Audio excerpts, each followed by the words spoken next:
Welcome to Florida and a hot and humid Homestead with the FIA GT Championship now a head-to-head battle between the two Mercedes pairings. Schneider and Webber just 3 points ahead of Ludwig and Zonta with 2 races to go. In the last round in Austria, Zonta and Ludwig took the honours. And for the first time we saw the Mercedes team allowed to race each other with no holds barred, now that they've wrapped up the Constructors' Championship ahead of Porsche. Well, here at Homestead, they're on the rolling start lap now. In qualifying, Zonta has again pipped Schneider for pole. Behind the silver arrows are the Porsches of Jörg Muller and Alan McNish, just ahead of the silver Paynos. And as they come off the banked oval, the pace car pulls away, the 2 silver Mercedes are there, so are the 2 white Porsches. The race is on, and look at Alan McNish coming up the inside of Jörg Muller. McNish goes into 3rd place already. Schneider attacking Zonta down the inside, but Zonta has the lead. Schneider is 2nd, McNish up to 3rd place, Jörg Muller is 4th, and the Paynos is there in 5th place as they go through the tight, twisting infield. Zonta pulling away already into a good lead. Meanwhile, behind the Paynos, it's the 2 blue V12 Mercedes. That's Melander's car, just behind Jean-Marc Gounon's car, and we're riding with Schneider now. That's not smoke in the cockpit, that's dry ice to keep him cool, because it's very, very hot indeed here. And ahead of Schneider is the silver teammate car, which is Ricardo Zonta. And remember, this is the battle for the championship between these 2 cars. Sawing away at the wheel. Look at that sequential gear change as he goes up the gearbox in this V8 lightweight Mercedes Le Mans Coupe. But Zonta it is who leads. The car with red mirrors, the number 2 car. The car with yellow mirrors, the number 1 car, is Schneider in 2nd place. And the silver arrows fighting not for the Constructors' Championship. Mercedes have already won that. They're fighting for the Drivers' Championship in this penultimate round in the United States of America. Zonta, Schneider, there he is in 2nd place with the 2 Porsches, McNish leading Muller 3rd and 4th. Once more, down the gearbox goes Schneider, turning the car into that tight left-hander, piling on a little bit of opposite lock as he goes through the tight sweeps. 2nd gear here, now on the power as he comes onto the main straight, goes very, very close to the wall on the right-hand side of the car, back up through the gearbox once more, the dry ice keeping him cool. And as they go up to about 170 miles an hour on that short straight, that's Alan McNish in 3rd place in the Porsche, diving off the oval and back into the infield, twin puffs of flame from his exhaust as he comes down the gearbox. We're riding with McNish now, and a twitch ahead of him from Schneider. Schneider is right on the limit, and McNish is staying with them. Now, Porsche haven't won a race this year, but here on this tight, twisty infield circuit, this may be Porsche's best chance this year. We ride with the Viper of Carl Wendlinger running 3rd in GT2, and already the big cars are lapping them. That's the Marcos, the brightly coloured Marcos in 2nd place in GT2, just lapped by Zonta. Marcos 2nd, Viper 3rd. There's a Viper leading, which is the Pedro Lamy car, and that's the Carl Wendlinger Viper moving up on the Marcos. This is the GT2 2nd place battle, and Wendlinger goes through. Wendlinger goes on the inside of the Marcos. In GT2 it's Vipers 1-2. Meanwhile, Eric Bernard in the Paynos is moving up. He's passed Jörg Muller for 4th place. Jörg Muller tucked in behind, and the Paynos is going wide. The Paynos goes wide, and Jörg Muller gets his 4th place back. Meanwhile, we're seeing a lot of smoke from one of the little GT2 911s. Franz Conrad's car, there it is, already in trouble, working its way, I think, towards the pits, and we're riding with Schneider once more. Down through the gearbox, Schneider in trouble! Schneider sawing away at the wheel, he nearly lost that car then. Just managed to gather it up, a great sliding oversteering lunge towards the outside of the track. And all of that has seen Zonta move further ahead. Let's see that again. This is Schneider turning into the left-hander, and watch the back end of the car start to get away from him, steps out of line, just there. But he does gather it all together again, but that's put Zonta, the car with the red mirrors, there he is, further into the lead. Zonta 1, Schneider 2, the 2 Mercedes, but Schneider has made a great recovery from that. Schneider now starting to close up, and we've got spots of rain here. It's clouding over, it's starting to look black overhead, and Schneider is determinedly making up for that mistake. Schneider absolutely on the limit. We've got one of the blue V12 Mercedes in for a pit stop already. That's Bernd Mailander. Now, I wonder if they're going to change that car onto wet weather tyres, because it is looking very, very threatening here. The track's still bone dry, but it's hot, it's humid, it's black, and it's threatening the sky. And it is now starting to rain. In the pits now, one of the Vipers. That's the leading GT1 car. Olivier Beretta has taken over from Pedro Lamy. And in comes Alan McNish now. This is the third-placed Porsche coming in. McNish, the little Scotsman, brings it in, and his French co-driving Yannick Dalmas is waiting for him. They've got the fresh tyres, and they look like slicks to me. Are they going to change the tyres? They're talking about it. It seems that they're talking about it, but Dalmas rejoins. Dalmas takes the car out, and now Schneider's in. That's the dry ice pack going into the passenger seat to keep him cool in that very, very hot cockpit. They're not changing tyres at all there, but they have got some wet weather tyres ready. The wet weather tyres are being wheeled out. In comes now the Jörg Müller Porsche, and ready to take that car over is Uwe Altzen. And it does seem that both the Porsches are going to stay on slicks, but there are wet weather tyres ready by Ricardo Zonta's car, which is there being refueled. And it seems that we're about to have a tremendous rainstorm because the humidity is rising, the clouds are lowering, and that's going to be the gamble. That's going to be the risk. Who is going to use what tyres? It is now starting to rain quite hard. Out come one of the Porsches, and there is Zonta's car, and they haven't changed the tyres yet on Zonta's car. The refuelling is finished, and the wind is really getting up here. The weather is deteriorating by the moment as we ride now with the Australian Mark Webber, who's taken over Bernd Schneider's car, the #1 Mercedes, and he is on wet weather tyres, but Ricardo Zonta in that #2 car is on slicks still. And that's very treacherous. We've got both the Porsches back in again. The Porsches have decided one lap further on that it's completely wrong to be on slicks. They've come in one lap later to get the wet weather tyres that they should have had in the first place. There's one of the little GT2 Porsches, which has also fallen foul of the conditions. In just a few minutes, the track has become completely waterlogged, and Zonta's coming back in. Zonta needs wet weather tyres as well. The second Dutch Marcos has gone off up the escape road. There are people going off absolutely everywhere, and the safety car's coming out. We've got the safety car coming out now, and there are wet weather tyres going on Ricardo Zonta's car. Zonta, incidentally, unlike Schneider, doing a second stint, but of course he has had to stop twice compared to the Schneider-Webber single stop. There's a Viper coming into sight, going very slowly. He's got a cone stuck under the front of the car. Safety, oh, and he drives onto the grass, I think deliberately, just to get rid of it. That's rather neat. That was the Olivier Beretta Viper, and now we look at the safety car with leader Australian Mark Webber in the Bernd Schneider #1 Mercedes sitting behind the safety car.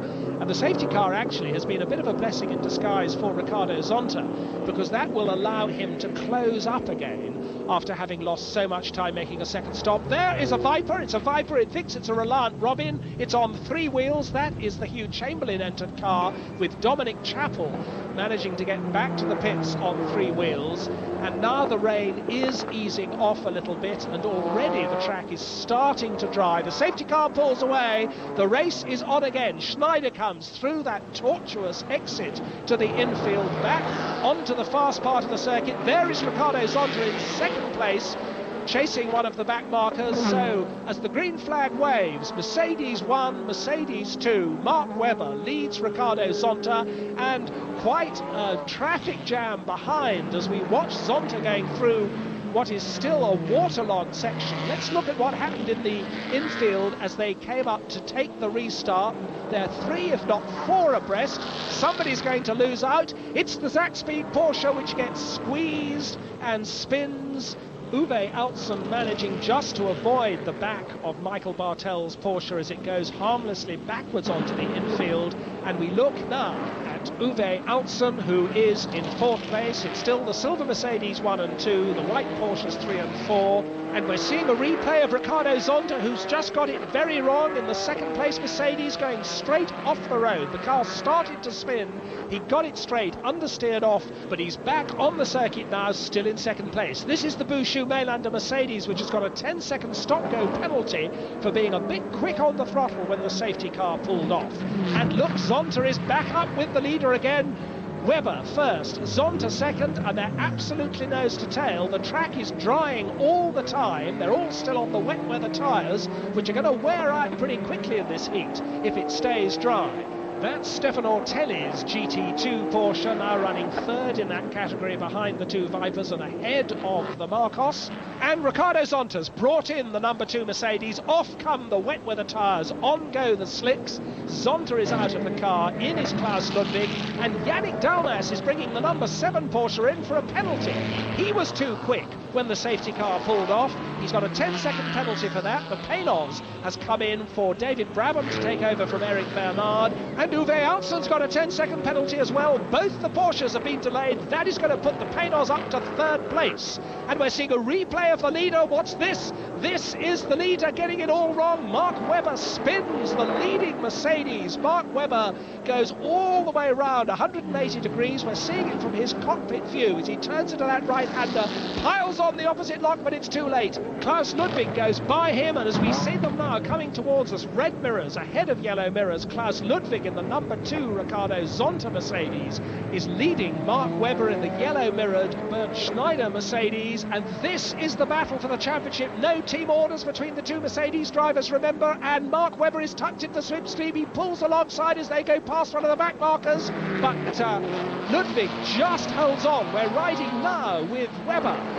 coming down the gears once more, 0.6 of a second between the two of them, and look at him fighting away at the wheel. You sit close to the steering wheel in these big heavy cars. Still Ludwig leads, still Webber in second place, and coming through the back markers is the real skill here. The two cars almost tied together. It's the penultimate race in the championship.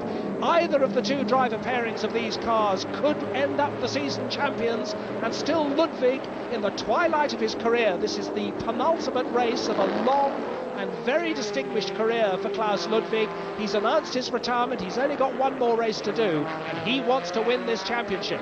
Meanwhile, the Vipers comfortably ahead in GT2. The Marcos is still there in 4th place, but the Claudia Hurtgen Stefan Ortelli Porsche is in 3rd place. The Marcos now a lap down, and we've got a problem for one of the Mercedes. One of the Mercedes is off. It's Mark Webber. I can see it from here. There he is in the gravel, spinning his wheels. He's stuck. Mark Webber has gone off, and he's trying to get out. He's trying to get himself out under his own power. He can't, and there's Bernd Schneider watching from the pits, and he can't believe his eyes. This is a replay. We're riding with the Australian. He's steering with one hand, the other hand on the gear lever, trying to get down to the right ratio. He's in the gravel now, but as we see it now in real time, he is out of the gravel. He's got his door open, and here comes Klaus Ludwig, just as Mark Webber does regain the circuit at last, but he's lost almost 2 complete laps on the leader. It is 2 laps on the leader now, because Klaus Ludwig goes by. Lots of gravel coming off Mark Webber's car, but Ludwig, still in the lead, is now 2 laps ahead of Mark Webber.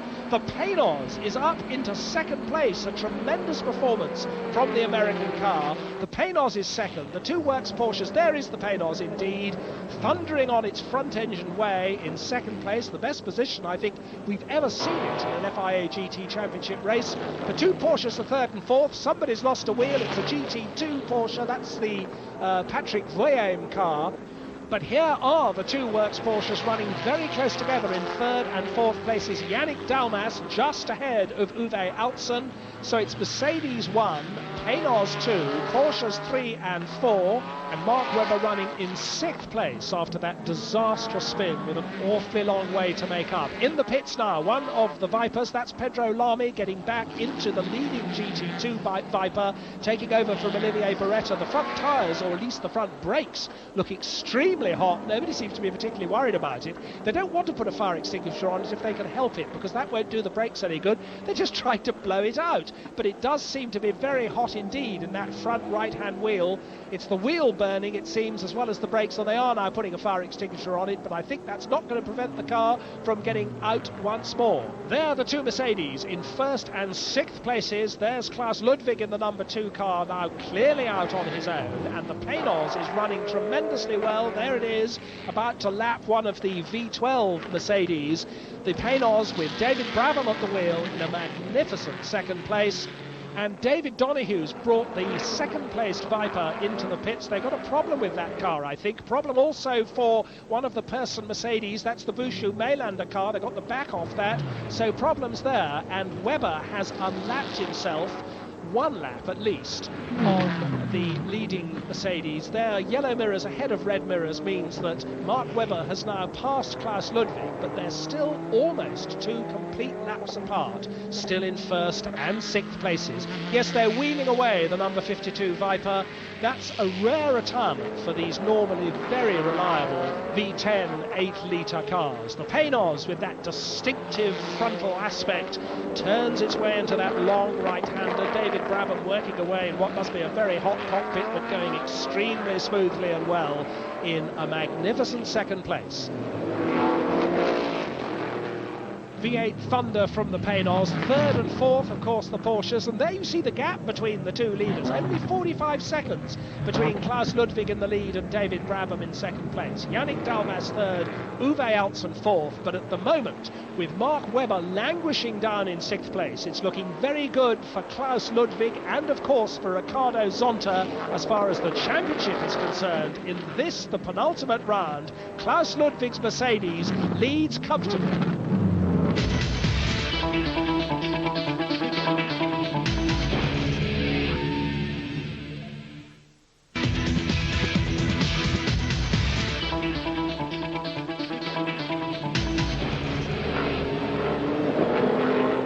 We're in the closing stages here at Homestead. It's humid, it's hot, but the rain seems to be holding off, and Klaus Ludwig, there he is still comfortably leading in the number 2 Mercedes, the car started by Ricardo Zonta. But Alan McNish is back in the number 7 Porsche. He's absolutely flying, and he's now caught up with Eric Bernard, who's taken over the Paynos from David Brabham. There's the Paynos in 2nd place, about to swallow up a back marker. And just a fraction behind it, just about a car length behind, in fact even attacking on the outside, is the determined little Scotsman Alan McNish. This is McNish going for 2nd place, the Paynos trying to shut him in against a back marker as they go down the straight. Paynos leads Porsche, and Alan McNish getting very, very close in the corners. The Paynos is quick down the straights, but it's a bit unwieldy in the tighter sections of the course, and that's what Alan McNish knows, and Alan McNish has got the sniff of 2nd place. Paynos, Porsche, a big front-engine pushrod V8 leading the much more sophisticated rear-engine turbocharged Porsche. The Paynos, of course, built in the United States, built in Atlanta, Georgia, and very much the local hero motor car. But Alan McNish, who went so well in these American races this end of the season last year, that was how he earned his worst Porsche driver, in fact, and he is pushing hard. We're riding with McNish once more, and you can see the Paynos getting a little bit untidy on the exits to the corners. Watch for it kicking up the dust. McNish waiting for his moment, but he's going to have to do it somewhere in the infield. If he's going to get alongside Eric Bernard, he must do it somewhere in the infield, because on the straights, that's where the Paynos eases away from the Porsche. It is so quick in a straight line. And the other works Porsche, incidentally, Jörg Müller back at the wheel of that car, and that's in 4th place, albeit some way further behind. There you saw the Paynos getting a little bit out of shape coming out of that left-hander.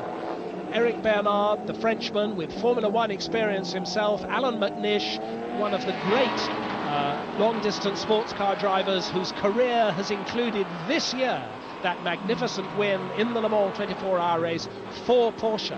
Nibbled at the edges of Formula One, never quite got there, but he's one of Britain's best drivers nevertheless. And this battle taking place almost a minute behind the leading Klaus Ludwig Mercedes, the Bernd Schneider Mark Webber Mercedes, with Schneider back at the wheel of that car running in 6th place, still well behind the V12 Mercedes of Gounon and Thiemann. Now, in the remaining laps of this race, surely McNish is going to find a way past the Paynos, but he hasn't done so yet.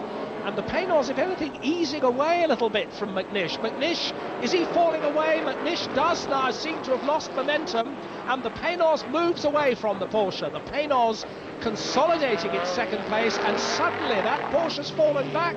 Alan McNish seems to be in trouble. We don't know what his trouble is, but the Paynos suddenly is on its own in a comfortable 2nd place now. Where is Alan McNish? He is still going. I can see him coming towards us now here on the start-finish straight, but he's lost a lot of speed. There are a couple of back markers between them. Let's listen. McNish's car is clearly misfiring. That is not right, that car. The number 7 Porsche not sounding healthy, and McNish having to be content now with third place, and indeed losing pace at such a rate that I wonder if his third place is going to be safe. Still Mercedes 1, still Penos 2. We're riding now with Bernd Schneider once more, with the dry ice still doing its job of keeping that cockpit cool. Bernd Schneider very frustrated, no doubt, to be right down in 6th place. In fact, it's 5th now. He's passed the V12 Mercedes, and Bernd Schneider is up to 5th place. And indeed, he's on the tail of Alan McNish. Now, McNish is still in 3rd place. There is a lap between these two cars, and if he passes Alan McNish, which I'm sure he's going to be able to do with some ease, because McNish has certainly slowed down, that isn't going to change Schneider's position. But what McNish is going to be more worried about is his own teammate, Jörg Müller, who is in 4th place but not far behind. Schneider lining up to pass McNish. He's going to do it very easily as they go down the straight. That's the indication that all is not well with the number 7 Porsche. As Schneider goes walking past it, Schneider still in 5th place, McNish still 3rd. And the Penos has gone off. The Penos is in the barriers. Eric Bernard has buried the Penos, the 2nd placed Penos, deep in the tyre barriers. He's trying to reverse it out, I think. Yes, he's got the car going again. He buried that car in the barriers. What a shame.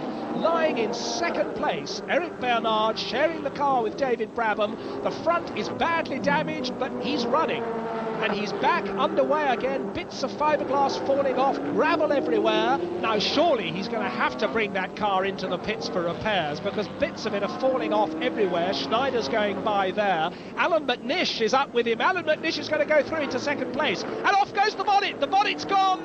The bonnet has gone. And McNish has gone by into 2nd place. That Penos is still in 3rd place. It's trailing the wiring of the headlights. It's extremely badly damaged at the front, but Eric Bernard is carrying on, it seems. And as bits continue to fall off as he trails all that wiring, he's got none of the aerodynamics that the tail would give him, but still he's pressing on. And behind him is Jörg Müller. The Penos is still in 3rd place in its damaged state. Jörg Müller is behind him, closing fast, and Jörg Müller's on his tail, but Eric Bernard's fighting him off. Eric Bernard does not want to lose this podium position. The Penos drives on, lacking its front bonnet, trailing its headlight wiring, and still Jörg Müller is behind and hasn't got past it yet. Without its bonnet, it's still picking a straight line. Now Jörg Müller is alongside. Jörg Müller forces his way through on that tight left handle. Jörg Müller goes 3rd. The Penos is pushed down to 4th. It's Mercedes 1, Porsche 2, Porsche 3. Penos still battered and bruised, but fighting on in 4th place. There's wreckage all over that back straight, where bits of the Penos bonnet are still in the middle of the road. There's one of the Vipers. That's the Pedro Lamy car leading GT2. And now into the pits does come Eric Bernard. He did a couple of laps in that situation.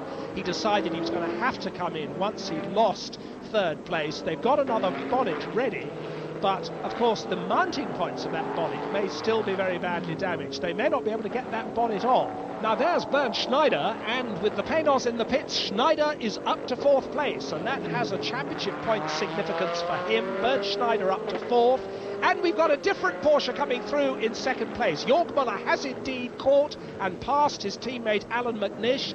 There is McNish in 3rd place, but still snowing. There is our leader, Klaus Ludwig, a lap or more ahead of absolutely everybody else. And they're getting the Penos bonnet back on. Lots of sticky tape, rather homemade it looks, but he's back in the race. Out goes Eric Bernard once more, and all of that incident has only lost him 2 laps, but he's now down to 6th place. Here is our leader, Klaus Ludwig, lapping Alan McNish. 3rd placed Porsche is lapped by leading Mercedes, and Eric Bernard is in 6th place. As I say, it could so easily have been 2nd, but for that mistake which sent him into the tyre barrier. It was nearly the best result ever for the Penos in FIA GT racing.